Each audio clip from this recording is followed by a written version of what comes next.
So let's open our Bibles. Buksan po natin ang ating Bible sa book of 1 Samuel chapter 30. 1 Samuel chapter 30. I think Pastor Marasigan said, or Doc Jess had mentioned before, na there is, I think, more than 365 promises in the Word of God. And every day, at tatapos na po ni Doc Jess yung book of Isaiah, Jeremiah, and now he is already in the book of Exodus. Pero tayo po, pag-aaralan po natin ngayon yung the path to recover. The path to recover. Dito po sa 1 Samuel chapter number 30, we have the story of David. He is in Ziklag. Sabi sa verse number 1, and it came to pass when David and his men were come to Ziklag on the third day, that the Amalekites had invaded the south and Ziklag, and smitten Ziklag, and burned it with fire. So, we all know the story wherein si David po, he was hunted by King Saul. So, instead of depending upon God for his protection and trusting God, he went to the enemies. Pumunta siya, nagtago po siya doon. And the king of the Philistines had given him Ziklag para manatili siya together with the 600 men that were with him, their wives and their children. But before 1 Samuel chapter 30, there was a meeting sa mga lords of the Philistines to fight against the Israelites. And si David, he wants to take part in it. And as I study po yung message natin today, it's a moment sa buhay po ni David that he is moving away from the Lord. And even in us po, may mga times din tayo, do you have chapters in your life that you wish you could rewrite? Meron ba tayong mga regrets, sorrows, or wounds from pastings? Even si David, as great as we look at him po, he was one of my heroes in the faith. Nababasok po yung buhay ni David. But he has his shares of sorrow and shares of defeat as well. And the wonderful promise of God is that He does not only forgive the repentant sinner, but He also heals the repentant sinner. At yun po yung papag-aralan natin sa umagang ito, the path to recover. Dito po tayo sa verse number 6. So they went back to Ziklag, and the city was burned with fire. And then wala po yung kanilang mga asawa, David's two wives, together with yung mga asawa po ng mga men that were with him, their children, they were taken as captives ng mga Amalekites. And if you would see po yung history po ng mga Amalekites, there's an ongoing battle within them po, between the Israelites and Amalek. Sa Exodus, doon nagkakamali, they attack the children of Israel knowingly. Kaya nga, yung Panginoon po is nagsabi siya that He will destroy all of them. And then, dito rin po sa 1 Samuel, inutusan po ng Panginoon si King Saul to utterly destroy the Amalekites. But because of King Saul's disobedience, hindi po niya ginawa. He even spared Agag.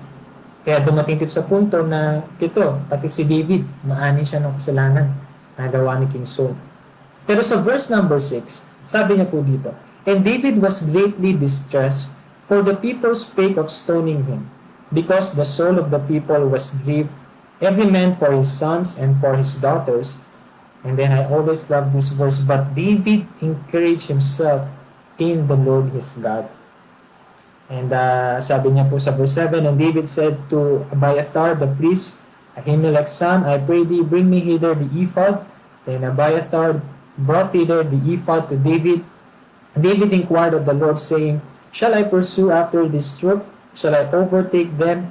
And he answered him, pursue, for thou shalt surely overtake them, and without fail, this is the promise of God, without fail, recover all.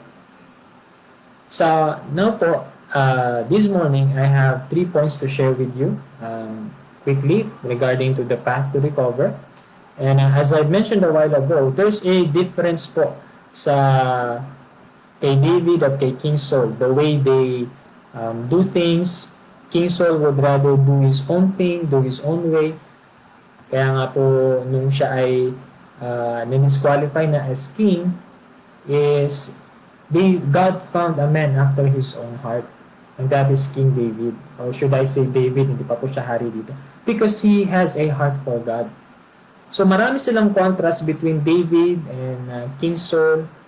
But today, we would want to know how was David able to recover despite of the yung lumayo sa Panginoon during this time. And ang kagandahan po sa ating Diyos, if you are genuinely saved, God will always make ways para for you to get back. For you to get back to God. So for our first point po, for the path to recovery is, first of all, we need to go back to God. We need to go back to God. If you want to do things God's way, kailangan mag-umpisa po tayo sa Diyos. Diba there are a lot of times that we attempt to do things without any thought of God, whether in our personal lives, sa work, in regards sa family, finances, even as we minister. Sometimes we do things without any thought of God, without any acknowledgement of God, without bringing God first. Kapag ito ay ginagawa natin, then we are doing things on our own way. And we should go back to God because in Him we can find strength. Sa Psalms chapter 28 verse 7, Psalm 28 verse number 7, sabi po ng Bible, "The Lord is my strength and my shield. My heart trusted in Him, and I am helped. Therefore my heart greatly rejoiceth, and with my song will I praise Him." When you go back to God, my dear brethren, you can find strength in Him. And here, si David, he was faced with a very horrific situation. And the people wanted to stone him. Wala na silang, there is no power for them to weep for their sons and for their daughters. But David, he encouraged himself in the Lord. And tayo rin po, sometimes there are people around us that are looking at us, and when we let them down, most of the times is they express their disappointment at us, especially if you're in the ministry, if you're ministering to people, and if we do things in our own way, surely we will fail. And even po kung ginagawa rin natin yung isang bagay para sa Diyos, there are failures. And sometimes, yun po yung nagiging dahilan kaya yung mga tao miniministeran natin, they express their disappointments. But mind you, brethren, we can still go back to God and find strength in Him. Because kailangan natin, whenever we do the ministry or the work of God, kailangan natin yung strength niya. Kaya nga sinabi niya sa 2 Corinthians chapter 12, "My grace is sufficient for thee, for my strength is made perfect in weakness." Sabi po ni Apostle Paul. And then, kagaya ni David, hiningi niya po yung ephod kay Abiathar. We should also go back to God to seek God's will in prayer. James chapter 1 verse 5. James chapter 1 verse 5. A very familiar portion of scripture. James chapter 1 verse 5. "If any of you lack wisdom, let him ask of God that giveth to all men liberally, and upbraideth not, and it shall be given him." You know, as we have the strength, renewed strength from the Lord, we also need to ask His will. And we see that when King or David asked for the ephod. And ito yung time na kung mababasa po ninyo, mapapansin nyo sa 1 Samuel, after he went to the enemy's territories, wala na tayong makitang record doon that David asked wisdom from the Lord, he asked for, he prays. But in here, in one of his greatest, or should I say, sad moments of his life, he asked God for help. Kaya nga, I believe dito po sa Psalm chapter 42. Psalm chapter 42. Ito po siguro yung prayer ni David nung siya ay sa mga ganitong sitwasyon. Sabi niya sa verse number 5, Why art thou cast down, O my soul, and why art thou disquieted in me? Hope thou in God, for I shall yet praise Him for the help of His countenance. And di ba tayo rin naman po, there are times that we are cast down, we are disquieted, we are so discouraged. But we should hope in God. Gayahin natin si David. Let us encourage himself in the Lord. And look back kung gaano naging kabuti yung Panginoon sa buhay natin. And sinabi nga niya po dun sa James 1:5, if any of you lack wisdom, let him ask of God. We have an high priest. We have the complete word of God. Kaya po, pwede po sa bawat isang anak ng Diyos nagampanan yung kalooban ng Diyos sapagkat meron tayong banal ng Espiritu, meron tayong high priest, and we have the complete word of God for us to do His will. Ang kinakailangan lang po, magkaroon tayo ng faith to do it. Yan po yung under that. We should do things or we should act on God's word, do God's word in faith. Tuloy po natin sa James chapter 1, verse number 22. So if we ask God for wisdom, then we must use that wisdom. James 1 verse 22. James chapter 1 verse 22. Sabi niya po dito, but be ye doers of the word, and not hearers only, deceiving your own selves. For if any be a hearer of the word, and not a doer, he is like unto a man beholding his natural face in a glass. For he beholdeth himself, and goeth his way, and straightway forgetteth what manner of man he was. So we should act in faith. David and the 600 men came with him. Pumunta sila doon sa lugar ng Bostor. While 200 men stayed behind him. If you continue to po sa story dito sa 1 Samuel 30, yung 400 na kasama ni David, they continue with the pursuit. Dahil nung nalaman nila that the Lord answered their prayer, sabi sa verse 8, pursue, for thou shalt surely overtake them, and without fail recover all. So, hindi na natili yung faith nila na makakabalik yung kanilang mga loved ones, but they acted on him. David pursues the Amalekites.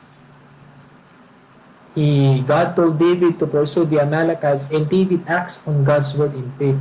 And how many times din po na we read God's word, and whenever we read God's word, faith cometh by hearing, sabi ng Romans chapter 10. Now, yung action naman po doon, kinakailangan. Let us not merely listen to God's word and deceive ourselves na, oo, totoo yan, Brad, totoo po yan, Pastor, amen. And then, we don't do it in our lives. Nagiging hearer lang po tayo.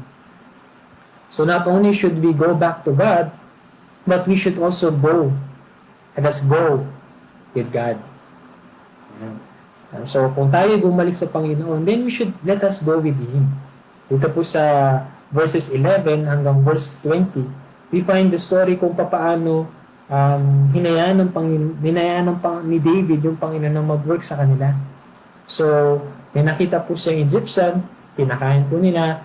David still showed kindness, kahit na siya, down na siya, he still showed kindness sa Egyptian na ito. And then this Egyptian, ang kagandahan dito, yung Egyptian, isa sa mga servant ng mga Amalekites, so tinulungan siya. Kaya nga, sa mga interruptions din po sa buhay natin, we should also look at it as an opportunities. Diba tayo, ayaw natin ng mga interruptions? Hindi, ito yung gusto ko eh. And then something would interrupt, somebody would interrupt us. Pero let us look on the bright side. It might be an opportunity that God is using for us to do His will. Or it might be opportunity for us na maging blessing tayo sa ibang tao. Kaya nga itong itong Egyptian na ito, tinutulungan nila David, in return, he helped them. Diba po? Kaya nga sa Galatians 6, sabi niya dun, or sa mga writings ng Apostle Paul, let us do good unto all men. Then, not only should we look at ano po yun, yung natin tingnan yung interruptions, let us look at it as opportunities, but also let us persevere, because perseverance brings reward. From verse 16 hanggang verse 20, we find na si David, he persevered. Matagal bago niya na bago matagal nila nahabol yung mga Amalekites. But again, knowing the promise of God, surely thou shalt overtake them and without fail recover all. No, sa buhay din po natin, we need perseverance. When we go with God, it requires perseverance. It is one thing to start out in faith. It is another to persevere through the difficulties and see things to the end. So, again, David, they are very discouraged. But they need to persevere because they have the promise of God. Yung 200 na naiwan, talagang hindi nila kaya, pero thankful doon sa 400. And it speaks of sa atin din po, sa atin bilang mga magkakapatid sa pananampalataya or as a members in a local church. Whenever there's a work of the Lord sa ating respective churches, we should persevere and go with it. Gayahin natin yung 400. Nandun yung leader, maganda yung vision ng leader nila. They just follow it.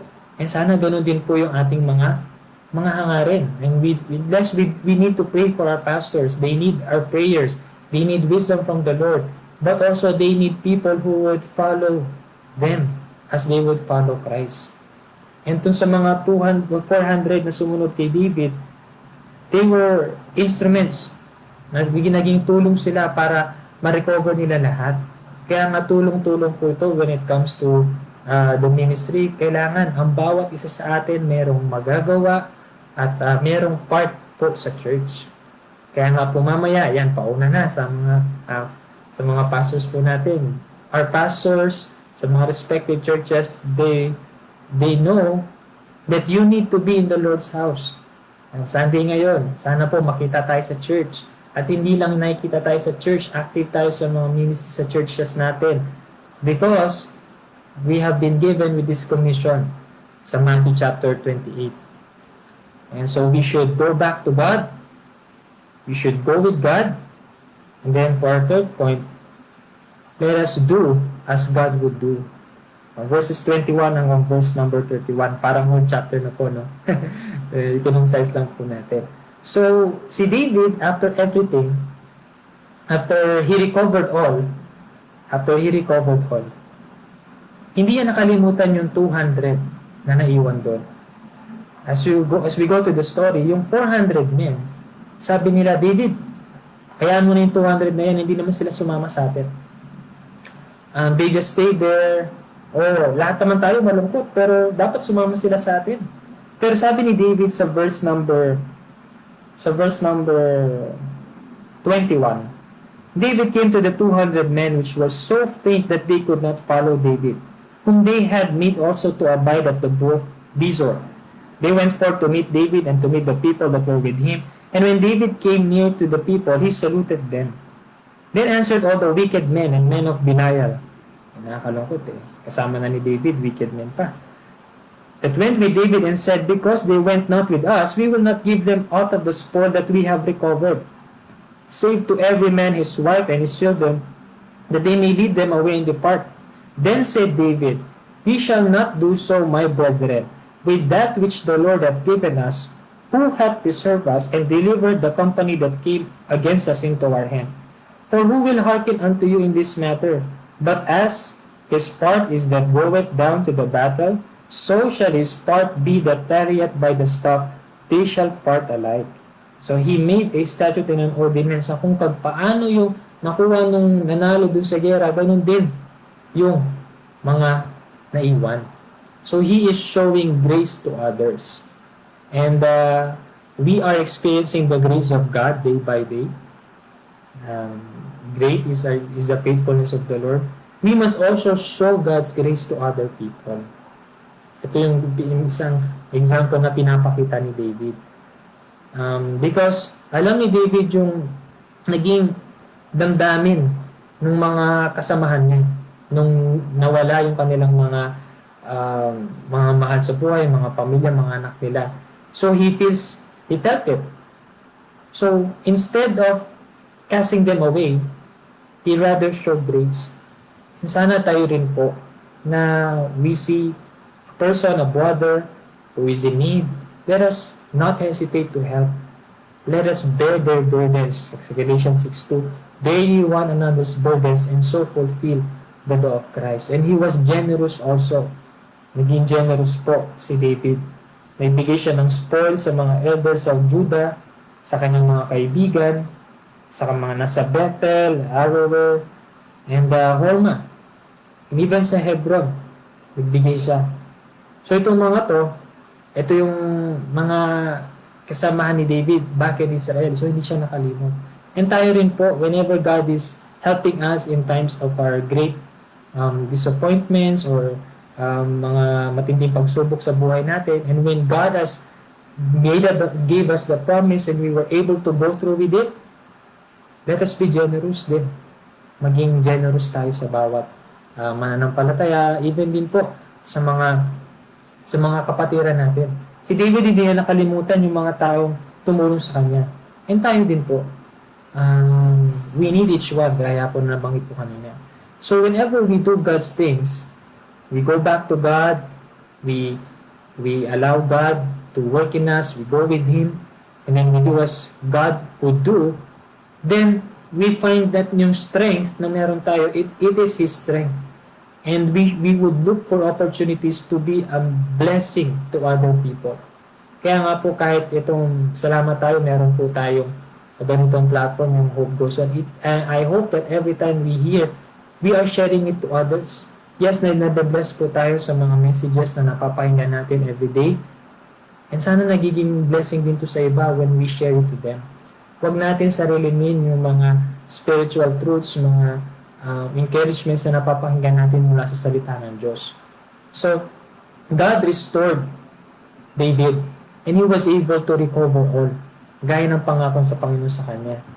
Kaya nga, no matter how the chapters of your life have been written thus far, know this, that when we repent and go back to God, He is able to multiply the remaining years of your life and use you mightily for His kingdom. And so, if you are right now, you are at the point of, backsliding on your part, God wants you to go back to Him. And He wants you to recover. And He will do everything so that the remaining years of your life might be useful for His kingdom. He is willing to receive the repentant. Kung ang Panginoon nagtatanggap siya ng mga nagre-repent, He is willing to accept that. He is able to restore the ruin.